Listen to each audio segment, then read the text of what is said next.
there is a superstition.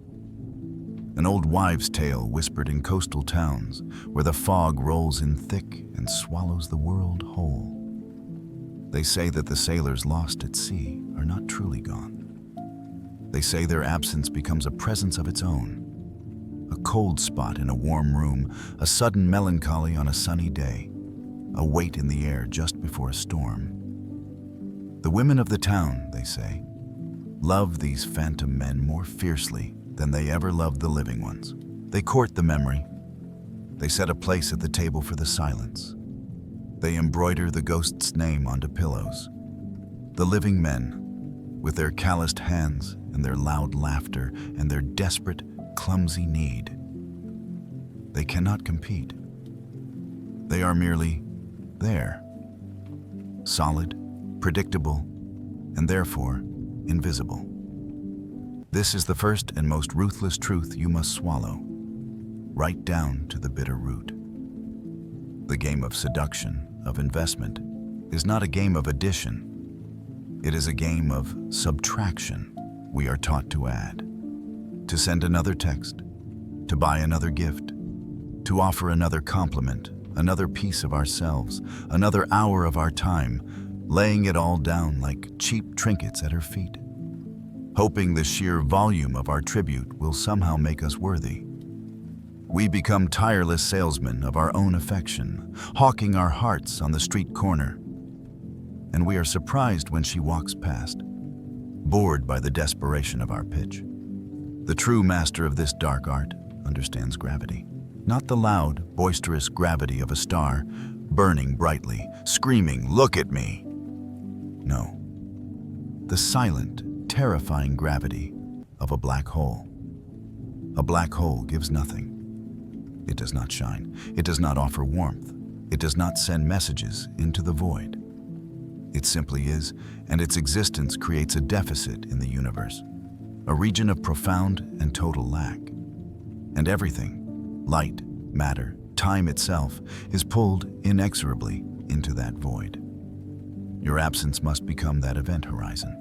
Think of it in the stark, cold language of modern psychology. There's a principle they call the Zeigarnik effect, a beautiful, clinical name for a simple human torture.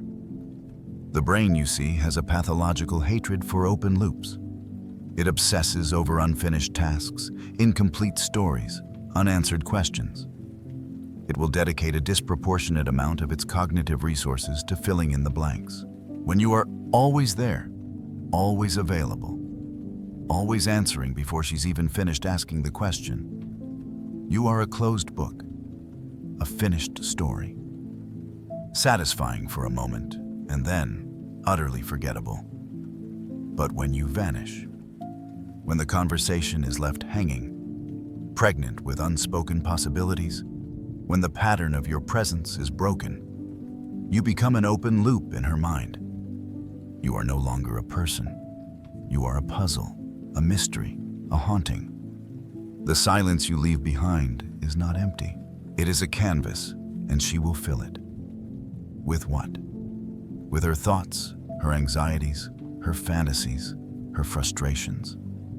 She will replay your last conversation. She will scrutinize your words. She will invent narratives. Is he with someone else? Did I say something wrong? Who is this man, really? And each narrative is a thread of her own psychic energy woven into the tapestry of you. This isn't about playing hard to get. That is a child's game of tactical retreat. This is about cultivating a life so dense, so full, so utterly your own, that your absence is a natural consequence of your purpose. You are not pretending to be busy. You are building your empire. You are wrestling with your demons. You are lost in the labyrinth of your own work, your own art, your own thoughts. Your focus is a fortress, and she is outside the walls. Her desire to enter becomes her obsession. A 2024 study on digital attachment patterns noted that unpredictable response latency from a desired partner created higher levels of cortical arousal than consistent, rapid responses. They gave it a sterile name, of course. But what they were measuring was the exquisite agony of waiting, the very agony the women in the fog-drenched town feel for their lost sailors. They were measuring the birth of investment born from a void. The average man thinks his power lies in what he can give her, his time, his attention, his resources. And so he gives and gives and gives until he is an empty vessel, hollowed out and discarded. The wise man, the ruthless man, knows his power lies in what he holds back, in the part of himself that remains unconquered, unknown, unpossessed. He creates a sacred space within himself, a sanctuary of solitude that no one can enter. His absence from her world is simply his presence in his own. And the paradox is this: the more you exist for yourself, the more you will exist for her. The less space you try to occupy in her life, the more you will occupy in her mind. You become the silence between the notes of her day, the pause that gives the music its meaning. So, here is my question for you, whispered from this candlelit tomb to your glowing screen.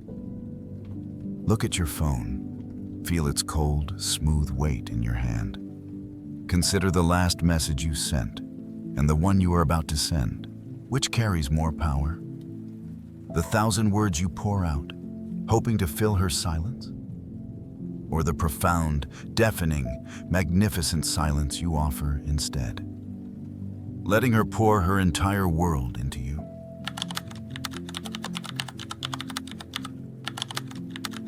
Perfection demands admiration. Imperfection demands love. Picture in your mind an antique shop late at night. The air is thick with the ghosts of forgotten lives, the scent of cedar, dust, and decay. In a glass cabinet, under the moonlight filtering through a grimy window, sit 2 porcelain dolls. One is perfect. Her paint is immaculate. Her smile is a flawless, factory-made curve. Her glass eyes are vacant and serene. She is beautiful, and she is sterile. You might admire her, but you will never feel for her. Beside her sits another doll. She is almost identical, but for one detail: a single hairline crack running from the corner of her eye down her cheek, like a frozen tear.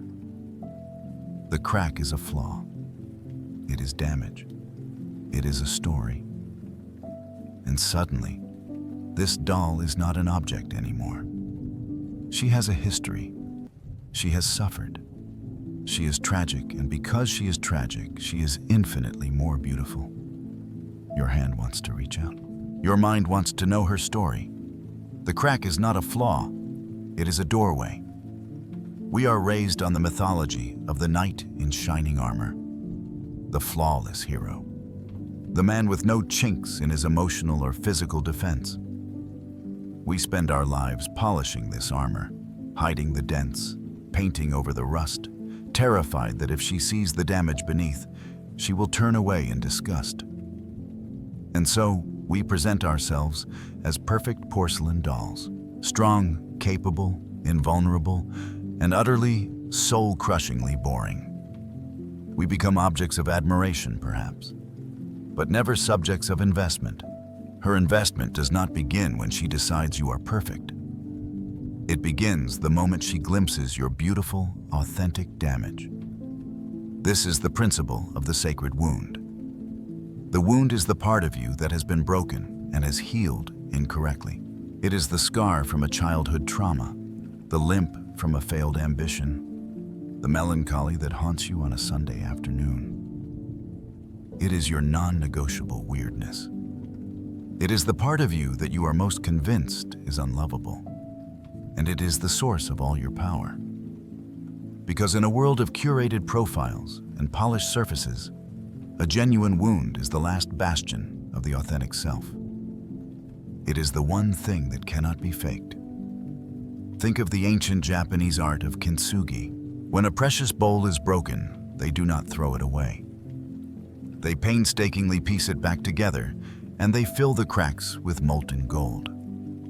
The result is a piece that is not only functional, but more beautiful, more valuable, and more unique than it ever was in its original, perfect state. The scars are not hidden, they are illuminated. They become the most important part of the object's history and its beauty. You must learn to see your wounds as veins of gold. You do not reveal them through pathetic, needy confession. You don't cry on her shoulder on the second date about how the world has wronged you. That is the boy's way. The man's way is to simply let it exist, to not hide it, to answer a question honestly, without shame, to have a darkness in your eyes that you don't try to explain away, to have a story of failure that you tell with a wry, knowing smile, not a plea for pity. This is not weakness. It is a terrifying form of strength. It says, "This is me, all of me, the broken parts and the healed parts. I have survived this, and I do not need you to fix it. But you are welcome to look." When a woman encounters this kind of unapologetic imperfection, a strange, primal instinct is triggered. It is the urge to understand, to nurture, to heal. She wants to pour her own gold into your cracks. She wants to be the one who gets the real you. Her ego becomes entangled in the story of your damage. Her investment is no longer a choice, it is a compulsion. She's not trying to fix you for your sake. She's doing it for hers, to prove she is the one who can. This is the fragile hope buried in the heart of this darkness. Your greatest pain can be the source of your most profound connection. Your wound is a filter. It repels the superficial, the tourists who are only looking for a perfect, easy vacation. And it acts as a beacon for the rare soul who has the depth to appreciate the beauty of a mended thing. It is a key that unlocks a level of intimacy that the perfect men, with their shining, empty armor, can never even dream of. They are playing checkers in the sunlit world, while you are playing chess in the beautiful gilded shadows of the human soul. So, I ask you this, not as a challenge, but as a quiet invitation to the truth. Look down at your own hands. Metaphorically, of course. See the calluses, the scars, the lines etched there by your own life. Now, what beautiful, tragic, magnificent ruin are you hiding from the world, convinced it makes you unworthy? And do you, at last, have the courage to stop hiding it, to simply let it be, and to trust that the right eyes will not see a flaw, but a story they desperately want to read to the end?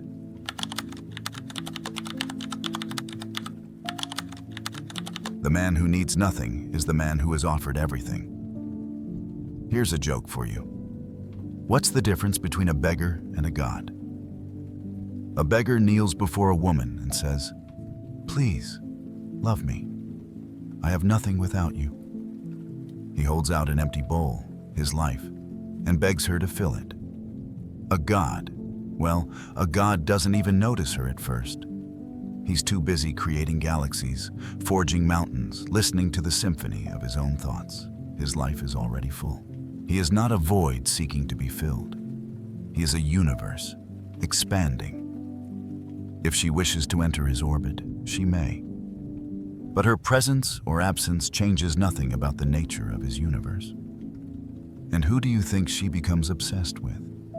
The whimpering beggar with the empty bowl? Or the distant, self-contained god? We live in an age of beggars. Men whose entire sense of self-worth is outsourced. Their happiness is a delicate little flower they hand to a woman, pleading, "Here, please keep this alive for me. I can't do it myself." It's a pathetic, crushing burden to place on another human being. And it is the absolute antithesis of attraction. Attraction is not a negotiation, it is a reaction. And women, like the sea, do not react to weakness. They react to immovable objects. They crash against the cliffside, not because they hate the cliff, but because its unyielding strength is the only thing that makes them feel the true extent of their own power. You must become the cliff, the anchor in the storm. This is the truth of radical, soul-deep indifference. I don't mean the petty indifference of a player who waits 3 hours to text back. That is a tactic. It is a performance of indifference, and like all bad acting, it reeks of effort. I am talking about a genuine, philosophical indifference to the outcome. Born from a life so rich, so meaningful, and so utterly yours that her approval is a pleasant but non-essential bonus. It is the indifference of the old clockmaker in a forgotten village in the Black Forest. The legend says this man made the most beautiful clocks in the world. People said they didn't just tell time, they held it. But he never advertised. He never sought praise. He lived alone in a workshop filled with the scent of pine shavings and gear oil, surrounded by the gentle, constant ticking of 1,000 tiny hearts. He would spend weeks on a single gear, not because he wanted to impress a customer, but because the gear itself demanded perfection. His purpose was not to sell clocks. His purpose was the sacred, monastic act of making them. People, especially the wealthy women from the cities, would travel for days to see him. They would enter his workshop and find themselves silenced, not by his authority, but by his absorption. He was an anchor, a fixed point of purpose in their chaotic world of social games and fleeting validation. They didn't just want his clocks. They wanted a piece of his unshakable peace. They wanted to matter to the man to whom nothing and no one seemed to matter more than his work. This is the state you must cultivate. As Schopenhauer grimly noted, to place our happiness in the hands of another is to invite suffering, because the will of another is a territory you can never conquer. The only path to tranquility is to find your center of gravity within yourself. What is your clock making? What is the one thing you would do even if you were the last man on earth? Is it your business, your art, your physical discipline, your intellectual pursuits? Find it and chain yourself to it like a monk to his god. When you have that, you move differently. You walk into a room not as a supplicant, but as an observer. You listen to her stories not with the desperate ear of a man trying to find the right thing to say, but with the detached curiosity of a scholar. You are not performing for her validation. You are simply there, a self-contained reality. A recent meta-analysis, one of those dry 2025 papers that accidentally stumbles upon ancient wisdom, found that individuals with a high degree of intrinsic motivation and a strong internal locus of control are consistently rated as more desirable long-term partners. They called it psychological self-sufficiency. I call it being the god, not the beggar. When she feels your indifference, your true, deep, non-reactive indifference, it will drive her mad. It is a psychic irritant. It is a challenge to her own power of attraction. She will try to break it.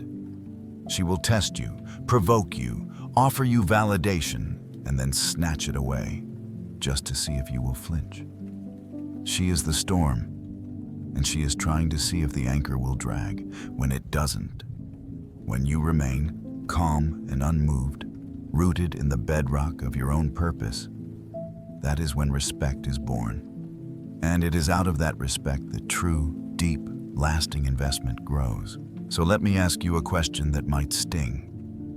When you are not with her, when the phone is silent and the house is empty, what is left? Is it just a gaping, hollow silence, filled with the ghost of her presence? Or is there the gentle, reassuring ticking of your own clocks?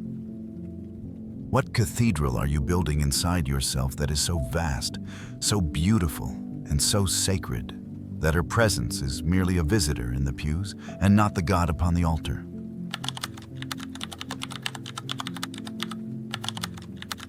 Don't show her who you are. Show her who she could be.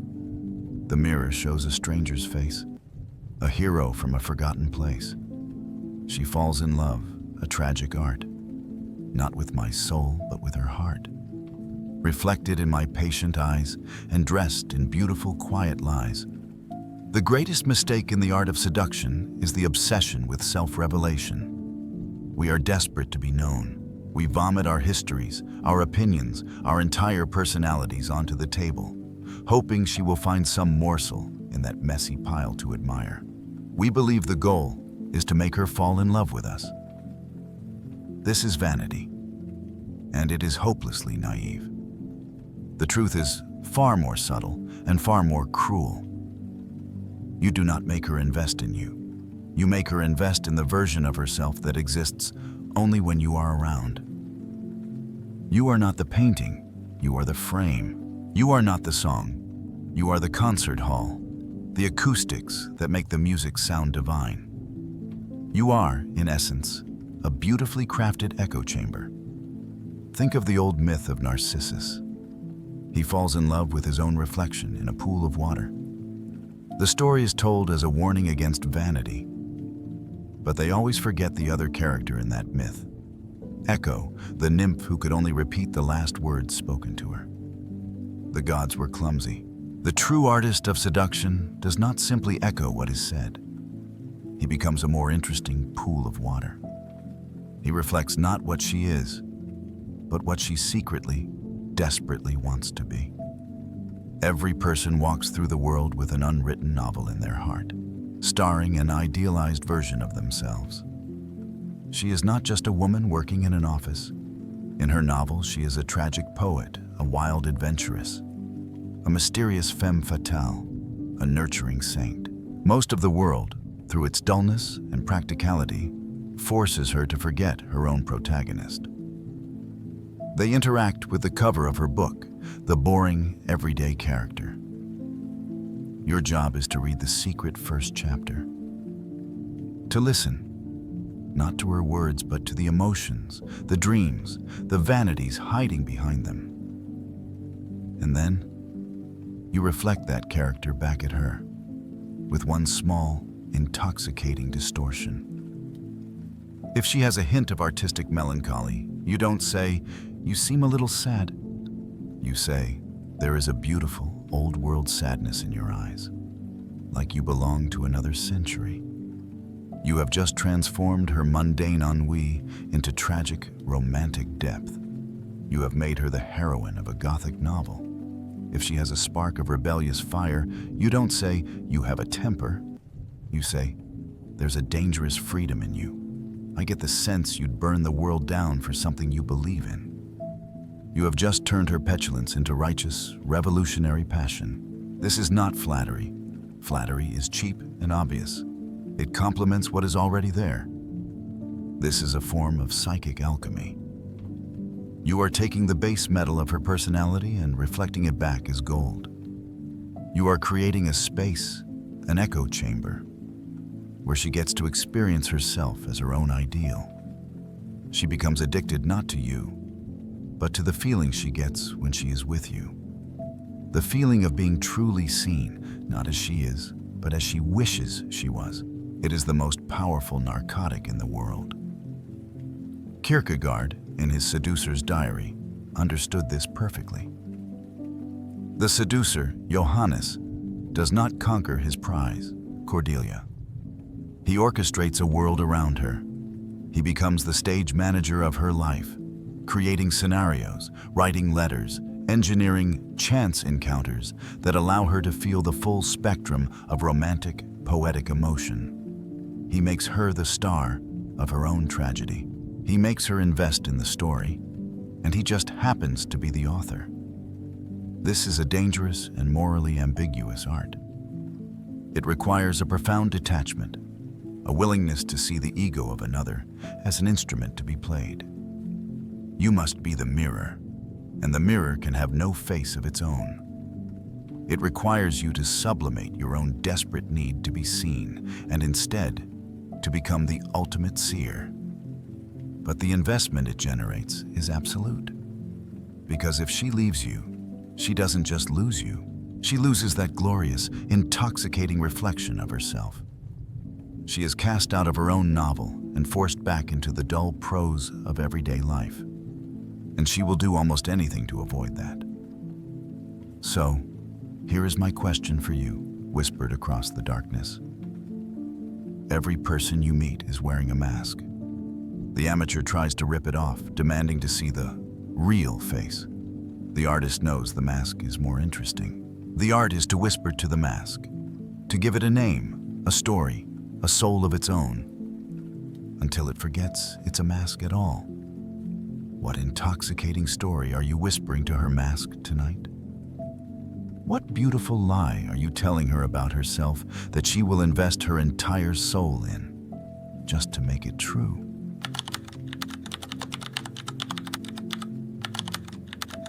The game is not to win her.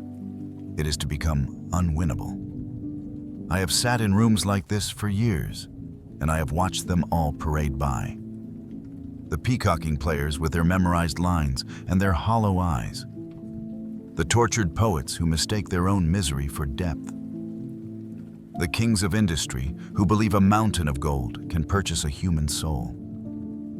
They all come seeking the same thing. The secret to winning her. They learn the tactics. They study the philosophies. They practice the techniques of absence and reflection. They spend their entire lives learning the rules of a game that is rigged from the start. And they miss the final, devastating, and liberating truth. The only way to truly win is to stop needing to play. All the strategies we have discussed, the gravity of absence, the power of the wound, the anchor of indifference, the echo chamber of desire, they are all tools. And like any tool, they can be used to build something beautiful, or they can become a cage. For most men, they become a cage. They become a new, more sophisticated form of seeking, a new performance. They are still the beggar. But now he is wearing a silk robe and pretending to be a god. The stench of need still clings to him. The final insight, the one that dissolves all the others, is this. The ultimate source of masculine power, the true anchor of the soul, is not a woman's investment. It is a man's profound and unshakable comfort with his own solitude. This is not the bitter, resentful solitude of the man who has been rejected, nor is it the fearful, lonely solitude of the man who has not yet been chosen. This is the sacred, sovereign solitude of the man who has walked through the fire of his own neediness and come out the other side, realizing that his own company is the only thing he can never lose. He has built an inner citadel, a walled garden in the center of the chaotic, screaming city of the world. Inside this garden, he cultivates his own thoughts, his own peace, his own purpose. The air is clean, the sun is warm. He is the king, the gardener, and the soil. His happiness is not contingent on who is or isn't visiting the garden. He finds joy in the texture of the leaves, the scent of the earth, the silent companionship of his own being. This is the hope, not fleeting, but eternal. The discovery that you are, and have always been, enough. When a man reaches this state, something miraculous happens.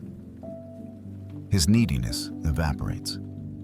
Not just the obvious, pleading neediness, but the subtle, manipulative neediness that underpins even the most sophisticated game. He stops seeing women as objectives to be acquired or voids to be filled. He sees them as other sovereign beings with their own gardens. He can admire her garden, perhaps even visit it, and he can invite her to visit his. But he has no desire to conquer her land, to own her flowers, to merge his garden with hers into a single, codependent entity. His self is not up for negotiation, and this is the most attractive state a man can inhabit, because it is free. A woman who meets a man like this feels a sense of peace she has never known. She is not being evaluated. She is not being targeted. She is not a prize to be won. She can relax her defenses because she senses there is nothing to defend against. He doesn't need anything from her. And because he needs nothing, she is free to give everything. His lack of need becomes the open space in which her true desire can finally blossom. He has mastered what the philosophers called the pathos of distance, the love for another that is so great, it honors their separateness. All the Machiavellian tactics become obsolete. He is naturally absent because he is joyfully lost in his own world. His wounds are sacred because he has already healed them himself with the gold of self-acceptance. His indifference is authentic because his happiness is truly located elsewhere. He reflects her best self back at her without trying because he is so free of his own ego that he can truly see her. He becomes unwinnable, unpossessable. He is like the mountain. You can admire it, you can climb it, you can even build a house on it. But you can never own the mountain. And that is why it will haunt your dreams forever. So, we come to the end of our little talk, you and I. After all the chasing, all the games, all the strategies, all the heartache and the fleeting triumphs, you will eventually find yourself standing before one final door. It is not the door to her bedroom, nor the door to her heart. It is a simple, unadorned door, and behind it, there is a quiet room containing only you for the rest of eternity. The question, the final question that dissolves all others, is this. Are you terrified to open it? Or are you, at long last, coming home?